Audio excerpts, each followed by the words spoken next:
दोस्तों, क्या कभी आपने ऐसा सोचा है कि पॉवर्टी होती क्या है? पॉवर्टी को किस तरह से हम डिफाइन कर सकते हैं? पूरी दुनिया में पॉवर्टी किस प्रकार से है और कितनी है? इंडिया के अंदर अलग अलग सेक्शंस, अलग अलग स्टेट्स के अंदर पॉवर्टी के क्या हाल हैं? भारत में पॉवर्टी आखिर है क्यों? और इंडिया की गवर्नमेंट ने उस पॉवर्टी को दूर करने के लिए क्या किया है? तो इन सब सवाल का जवाब आने वाले 18 मिनट के अंदर आपको इसी वीडियो के अंदर मिलेगा। इसको लाइक, शेयर और सब्सक्राइब करना बिल्कुल ना भूलें। And don't forget to make notes of every points given in this. So मैं बिमल मेहता, आपका सूत्रधार, आज आपको लिए चलेगा एक नए सफ़र पर जो है poverty as challenge. So let's begin.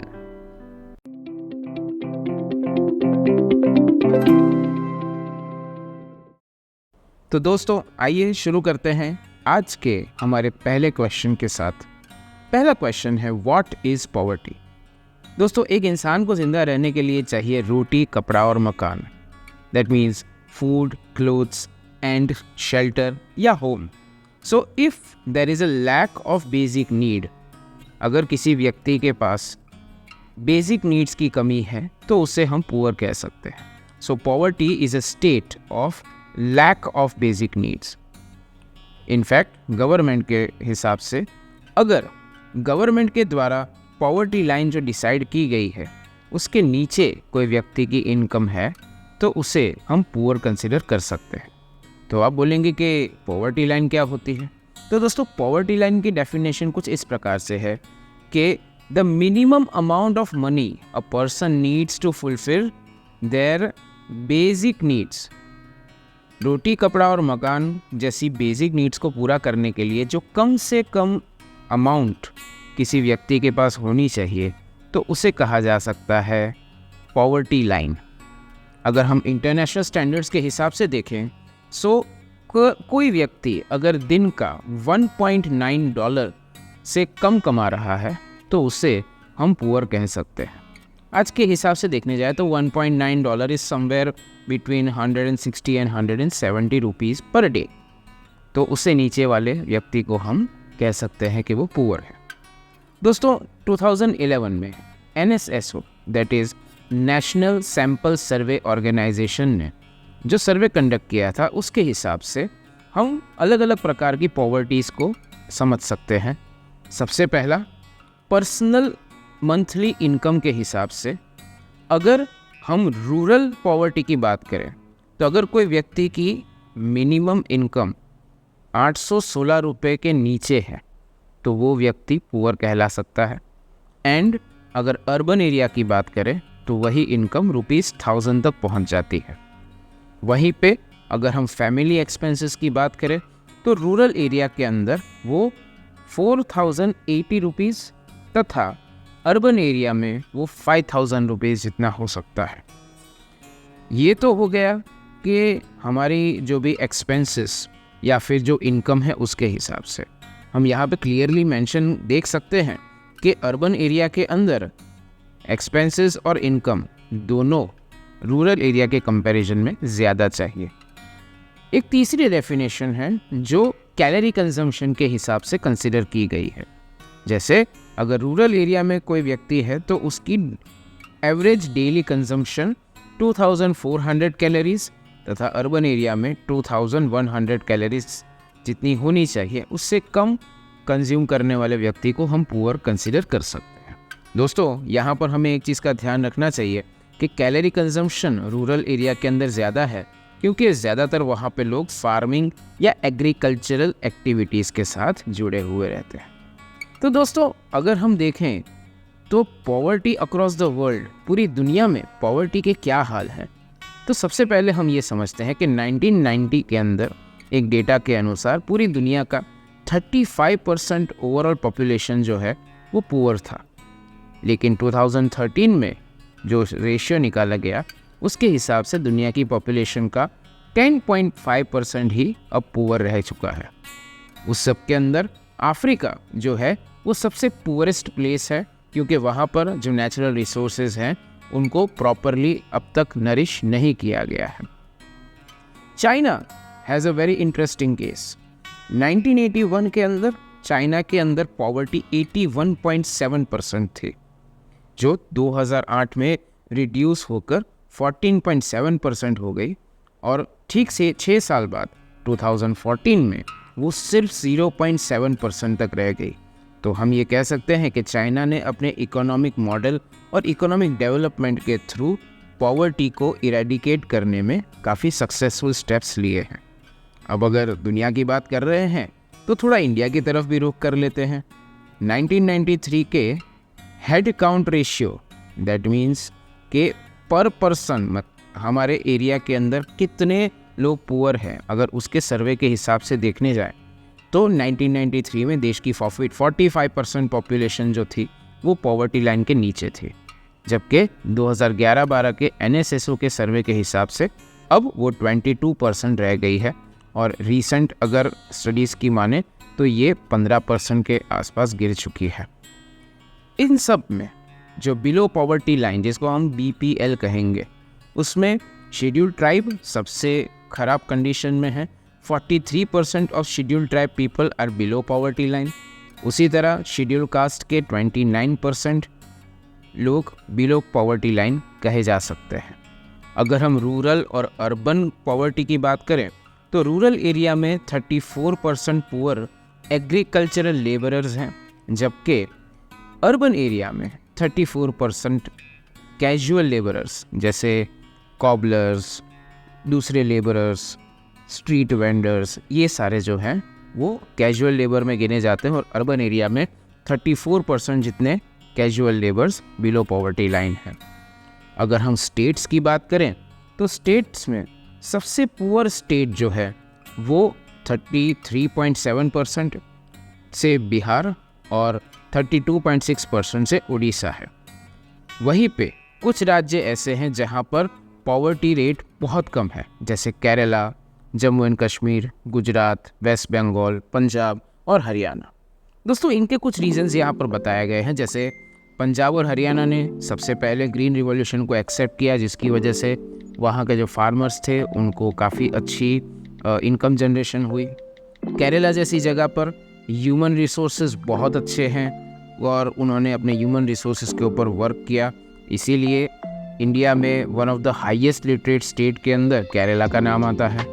अगर हम वेस्ट बंगाल की बात करें तो वहाँ पर सक्सेसफुली लैंड रिफॉर्म्स जो है उनको इम्प्लीमेंट किया गया है, जिसकी वजह से वहाँ पर एग्रीकल्चर जो है वो अच्छा है और पॉवर्टी रेट कंपैरेटिवली कम है। आंध्र प्रदेश और तमिलनाडु के अंदर जो गवर्नमेंट स्कीम्स हैं उसमें उन्होंने लोगों को चीप और फ्री फूड जो है वो प्रोवाइड किया है, जिससे लोगों का ओवरऑल इनकम बर्डन जो है वो कम होता है। यहीं पे गुजरात और महाराष्ट्र जैसे स्टेट जो हमारे वेस्टर्न स्टेट कहलाते हैं, वहाँ पर इकोनॉमिक एक्टिविटी समय दर समय बढ़ती जा रही है, एक एम्प्लॉयमेंट बढ़ता जा रहा है और उसी की वजह से ओवरऑल पॉवर्टी जो है वो अब 10% से भी कम गिनी जाती है। ये स्टेट्स के हिसाब से हमारा पॉवर्टी हेड काउंट रेशियो है।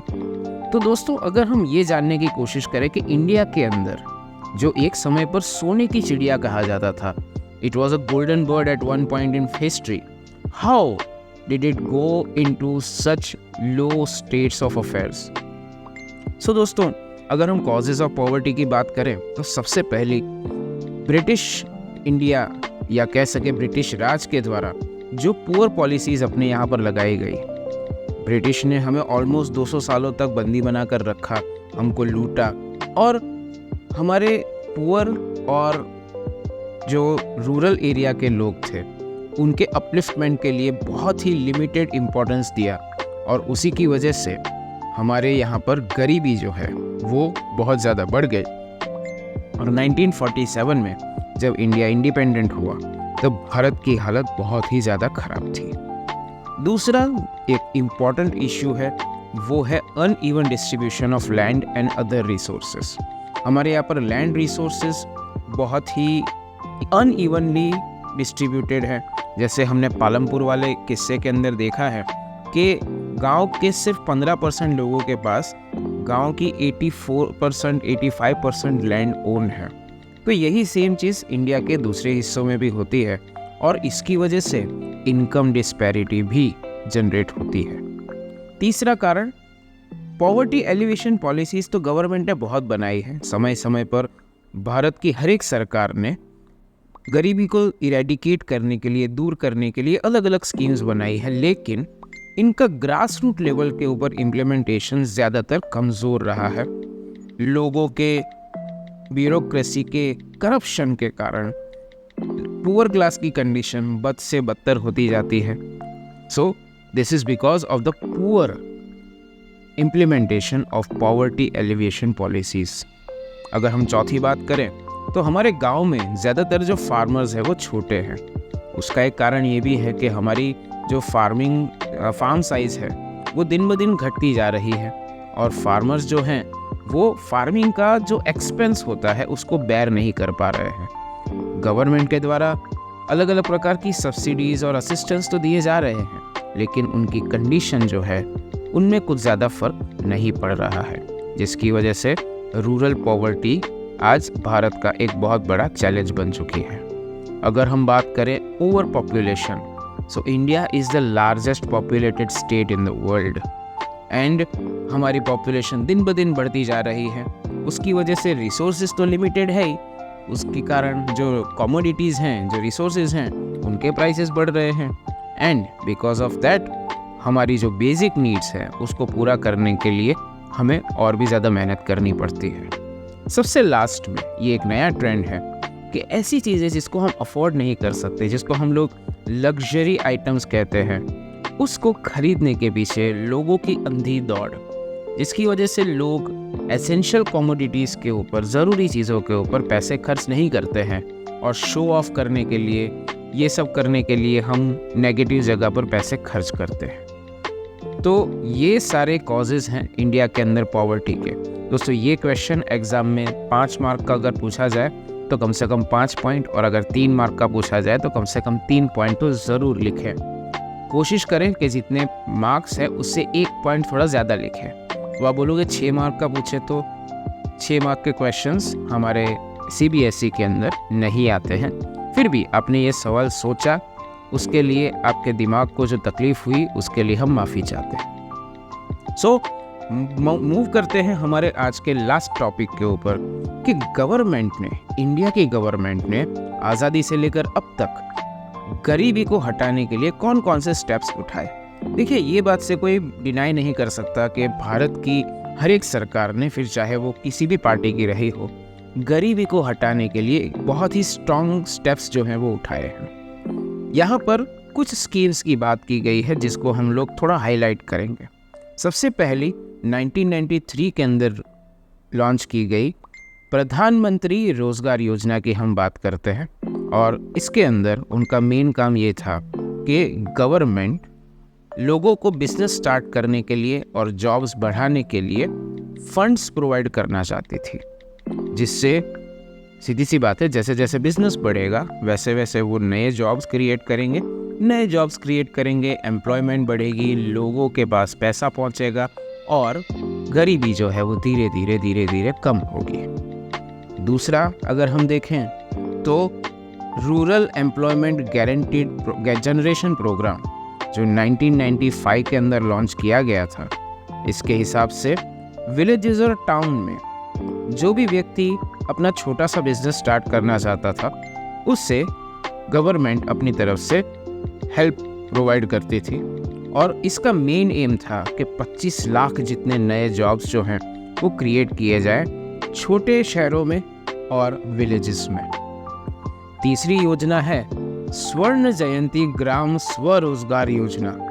स्वर्ण जयंती मतलब कि 1997 के अंदर इसको इम्प्लीमेंट करने की कोशिश की गई थी, और स्वरोजगार का मतलब होता है कि जो भी व्यक्ति पॉवर्टी लाइन के नीचे है उसको अगर सेल्फ एम्प्लॉयमेंट के लिए या कोई भी प्रकार का छोटा मोटा बिजनेस उसे स्टार्ट करना है तो उसके लिए हम उसे एक फैसिलिटी जो है वो प्रोवाइड कर सकते हैं। ये स्कीम 1999 में लॉन्च की गई थी और इसका भी मेन मकसद था कि लोगों को पॉवर्टी लाइन से बाहर निकाला जाए।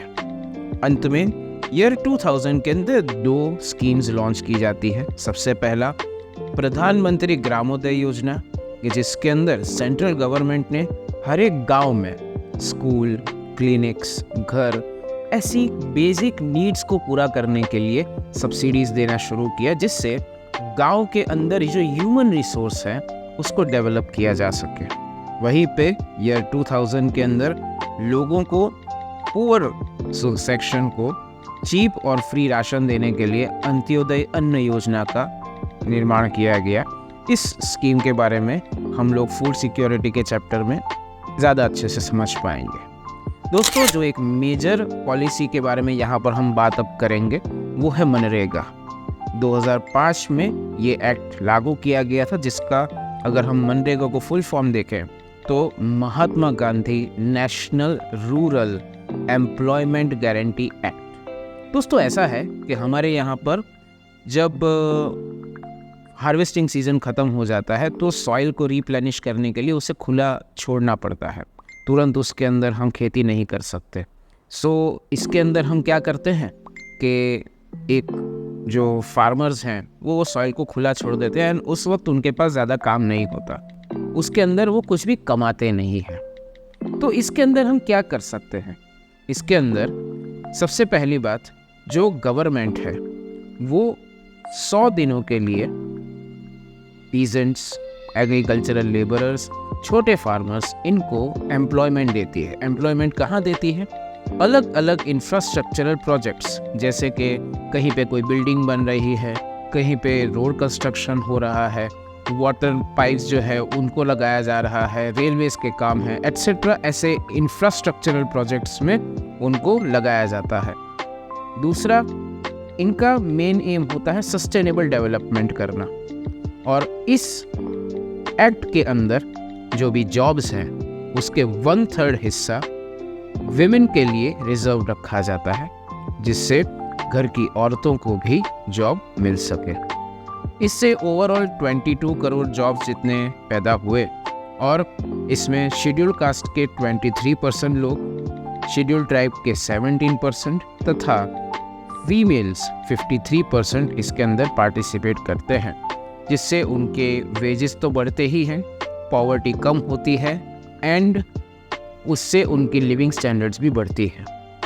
यहाँ पर 2018 में जो मनरेगा एक्ट में रिवीजन किया गया, नए प्रोविजंस लाए गए, उसके अंदर अनस्किल्ड लेबर को भी इसमें इम्पोर्टेंस दी जाती है, एंड 168 रुपीज़ से लेकर 218 रुपीज़ तक के वेजेस, डेली वेजेस जो हैं वो उनके लिए लगाए गए हैं। सो फ्रेंड्स, मनरेगा एक इम्पॉर्टेंट क्वेश्चन है, 3 मार्क में एग्जाम में अकेला यही पूछा जा सकता है, जबकि अलग अलग जो दूसरे पॉवर्टी एलिवेशन प्रोग्राम्स हैं उसके बारे में 5 मार्क के क्वेश्चंस डेफिनेटली आ सकते हैं। सो दोस्तों, do like, share and don't forget to comment your suggestions. Next time मिलेंगे, तब तक के लिए कीप रॉकिंग।